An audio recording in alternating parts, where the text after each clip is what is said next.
So when I envisioned making this video, it is not at all like it's going to end up being. I had all these plans and, you know, life happens. So instead, we are going to do a sit-down video and we are going to talk about prenatal care while you full-time travel on the road in an RV.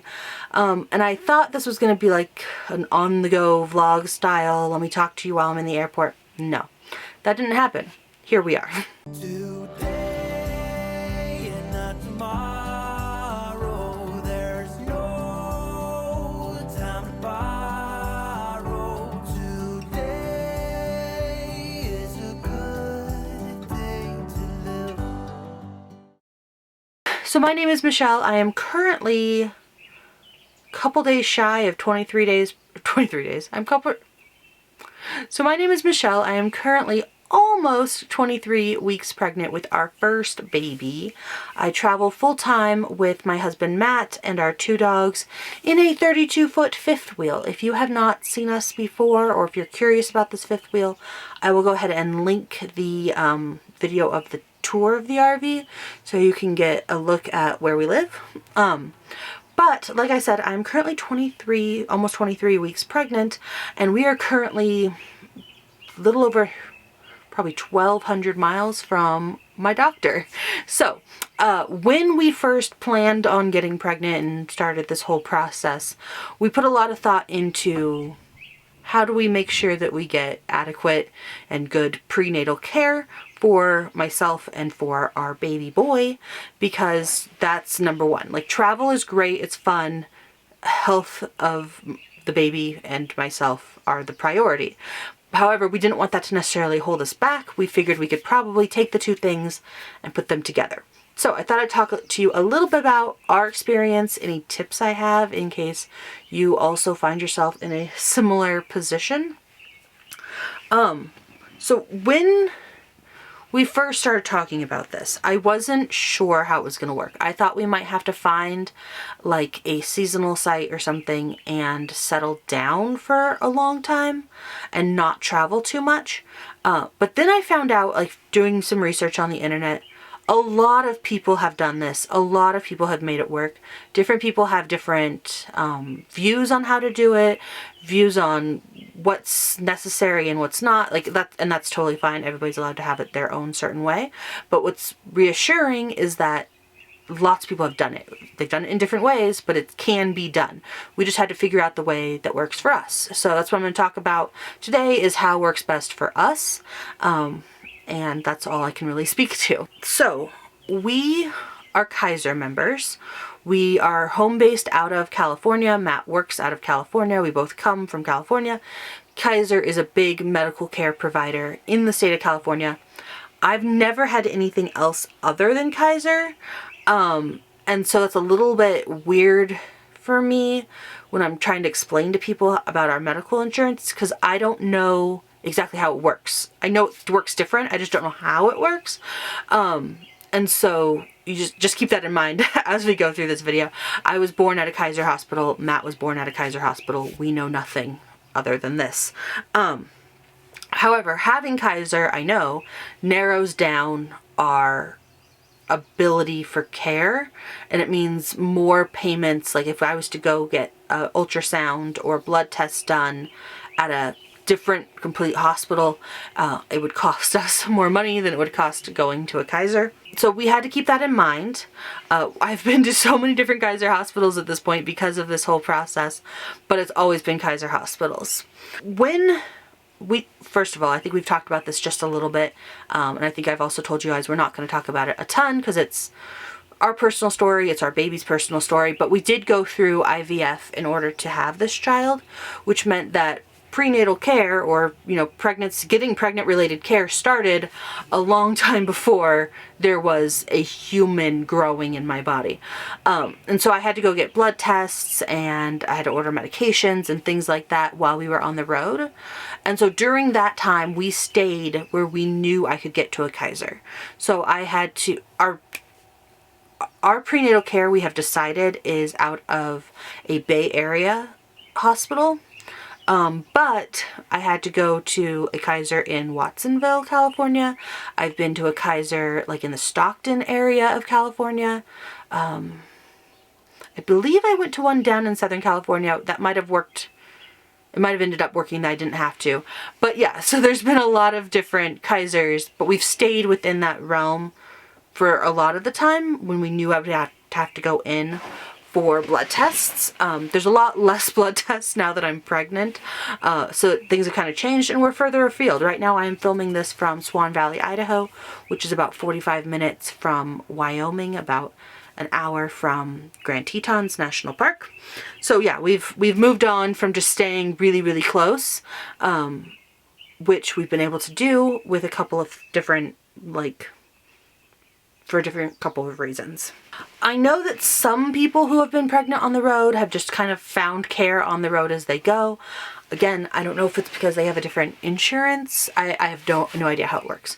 But we decided that we wanted to find a doctor that we really liked and that we wanted to hopefully maybe be able to deliver with. You never know. She has her own life. She might be on vacation or be sick the day I deliver our baby and I might get somebody else. But we wanted to know the hospital. We wanted to get a relationship with a doctor. So we decided to do that. We picked a hospital in the Bay Area and we went and saw this doctor right after I got transferred out of IVF care. So with IVF, you go to your first couple pregnancy appointments with the IVF doctor. And then once you're about 9 to 10 weeks pregnant, they boot you over to a regular OBGYN. So we did that. We picked a doctor, we picked a hospital, which is where we intend on, if everything goes the way it's supposed to go, delivering the baby. And so the first thing that we needed to do once we decided we wanted to do that was make sure our doctor was supportive. So we went in and met with her when I was, I want to say about 12 weeks pregnant, 11 weeks pregnant, and we explained our life situation. We told her we travel full-time in an RV, we're on the road a lot. What are your thoughts on this? Can you work with us on this? And she's like, that's great, that's awesome. She put it in my notes. And she's like, we can totally work with that.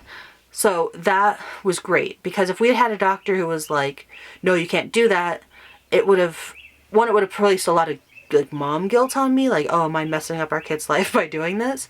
And then also, I don't think that they would have been as accommodating with our appointments. So we've been able to see her for all but one appointment because we were launching off on this route and she was on vacation the week before we launched. So it was either push back our trip by a week or go ahead and just see somebody else. So we saw somebody else in the practice. They were fine. They weren't as great as our doctor, but she was good. And other than that, we've been able to see our doctor. In fact, this afternoon, we have an appointment with our regular doctor. I keep saying our because Matt comes to as many of these appointments as he can, and he has lots of questions, and he's very involved in this process. So I guess technically she's my doctor, but I mean, she's basically, our whole family is invested in the process of getting this baby healthy into the world. So I call her our doctor. But anyways, so we actually have a video appointment with her this afternoon, which is great because there's not anything she necessarily needs to see in my body, but we need to check in and just make sure that everything is going well. So that's how things are going, is we're doing a lot of appointments. And then I've also had to fly twice back from where we were. So once in Southern California, when I was like 8 or 9 weeks pregnant, I had to fly up to the Bay Area for an appointment with our IVF doctor. And then once when I was 20 weeks pregnant, I had to fly from Idaho Falls back to the Bay Area for our 20-week ultrasound. Funnily enough, I haven't seen our OBGYN for any of those appointments, but flying back has been a big part of the process for us, and then also just being in the area when I need to be in the area. So we went down to Southern California for the first few months of the pregnancy. We came back up to the Bay Area. We saw a doctor when we first got back. We saw my doctor when we first got back, and then right before we left. So we were in the area for about 6 weeks. So we were able to see her twice then. I have absolutely no idea. I've been having the worst time with this camera today. I have absolutely no idea where it stopped filming. So yeah, basically the way that we personally have decided to do this is to keep our doctor and our hospital consistent throughout the pregnancy and to make sure that we are back in the area often enough that I can get the prenatal care that I need to get. So it means rather than taking a huge like 6-month loop, it means taking smaller loops. So we took like a 6 to 8 week loop in the winter, and then this summer we're taking this 12-week loop. And so there have been a couple of times where it's been time for some kind of appointment and I haven't been able to be back. So this is our first actually appointment, which is kind of cool, that we were able to do this video appointment with the doctor. But I have had to fly back twice. I think I already mentioned that. Once at 9 weeks and then a couple weeks ago at 20 weeks, which is when I planned on filming like a really cool video for this, but it didn't work. So anyways, that 20-week appointment was the big ultrasound. It's making sure that all the body parts are there and where they're supposed to be. It's where a lot of people find out the gender. We already knew the gender because we did IVF, and so we had done genetic testing, and part of that tells you the gender. So we knew that we were having a little boy, but I did have to fly back to make sure, that he had 4 working chambers of his heart, and that his brain was there, and that, the legs and the fingers and the arms and his face and everything was there. Speaking of his face, he's got a creepy little skeleton head, which I will include a photo of, which was just, it cracked me up. It was really funny to me. And so he's healthy. He's doing amazing. So far, my pregnancy is healthy. We are aware that, if something happened and my pregnancy stopped being healthy, if it became high risk for any reason, it would be time to pack it up and get on back to our home base. But so far, it's been a very healthy pregnancy. So yeah, I wanted to tell you the story of flying back to California. Matt didn't fly back. He stayed and he worked and he was with the dogs. It was kind of weird having him drop me off at the teeny tiny airport in Idaho Falls. I had to fly from Idaho Falls to Salt Lake City, and then I flew to Sacramento, which is like an hour and a half from my doctor. But my parents live in Sacramento, and because Matt wasn't able to come to this appointment, I am allowed to have one other person come with me. I think that's it because of COVID. They don't, it's not going to be party time in the ultrasound room. But I asked my mom if she wanted to come. I don't think she's went and seen an ultrasound since she was pregnant with my brother, and that's been almost 30 years ago. So I asked if she wanted to come. So I flew into Sacramento. I stayed with my parents for 2 nights. My mom and I drove to my doctor's appointment to do the ultrasound. I wanted to film the ultrasound for Matt and for you guys also, but mostly for Matt because he wasn't able to come. But there was no filming in the ultrasound room, which was kind of a bummer and also kind of dumb because she was like, oh, Kaiser doesn't allow any filming. And I'm like, my IVF doctor literally was like, get out your camera. I'm going to show you exactly what's happening, and you're gonna film you getting pregnant, which is kind of cool. I have footage of me getting pregnant. Yeah, so it's kind of weird they didn't let me film, but whatever, that's the rule. I follow the rule. It's not her rule. Someone just told her that this is the rule, so I wasn't gonna fight with her over it. So we got some pictures of our baby boy, and he's doing great. And so that was all well and good, and then it was crazy the flight back. So I don't know who is going to watch this and be in the exact same situation that we're in, but I have a tip for you. If you are going to fly back, make sure you have a super duper long, ridiculously annoying space in between your flights if you have a connecting flight. Don't try and make things nicer. Be like, oh, it's a fairly short connection, so I don't have to sit around the airport. Sit around the airport, take the next flight. Because I was in Sacramento and I was on the plane and I'm sitting there. Oh, first they took forever. These people were the slowest. We're supposed to be taking off into the sky. The people still are putting their stupid stuff in the overhead compartment. Come on, people, hurry up. At one point, the lady comes on over the intercom and she's like, so this is the staff's last flight of the day and we want to go home. Can you speed up so that we can go home? She said it nicer than that, but the stewardesses are like, get on the plane and shut up and just go. So that took forever. So we were late with that. And then after that, they started to turn on the engines and they got a light. So we had to sit there for a while. And so the light, finally, I guess they figured it out so we can take off. And I'm like, now I'm worried that we're going to crash into the Sierra Nevada mountains. So we finally are on our way to Salt Lake City. I had a 45-minute connection. We land in Salt Lake City 3 minutes before my next flight is due to start boarding. And I'm at like terminal A3. And my phone, the website says that the next flight is at B3 or B2 or something. So it's in the other terminal. So I'm like running, 20 weeks pregnant. By the way, I didn't check my bags, so I have all of my luggage. I have a big giant duffel and a backpack. So I'm like trying to run all the way across this airport. It took like 20 minutes. I get over there. It's not at B2 or whatever. It's like at B28. So I have to go the whole other direction. I literally started like if Salt Lake City airport is shaped like an H. So like here's a terminal and here's a terminal and here's like a thing that you go underneath and cross over. I was here and then my next flight was here. So I get there and there's nobody around and I'm like, oh, I missed my flight. And I'm like, so I go up and she's like, oh no, you're fine. So I get on, then I start walking. The plane is not at the end of the little tunnel thing. Instead, there's another tunnel outside. Then there's a bus. They bus me over to the little teeny tiny airplane. The only thing that made me calm down a little bit was that the pilot got on my bus with me. So I was like, I'm not going to miss this plane because we need that guy. Yeah. So then I started to like get some Braxton Hicks because I had just ran across, which, you know, not pregnant. I'm not equipped to necessarily run across an entire airport in 20 minutes. Pregnant, it's even harder. So all of that to say, I made it. I got home. And I was also like, if I had missed my flight, whatever, I would have gotten on the next plane. It would have been okay. But it would have been a pain. So basically, moral of the story, make sure you have a long layover.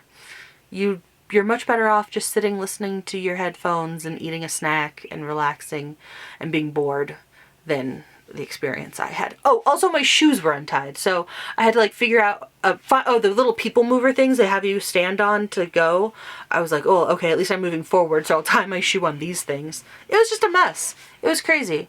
So made it. Everything was okay.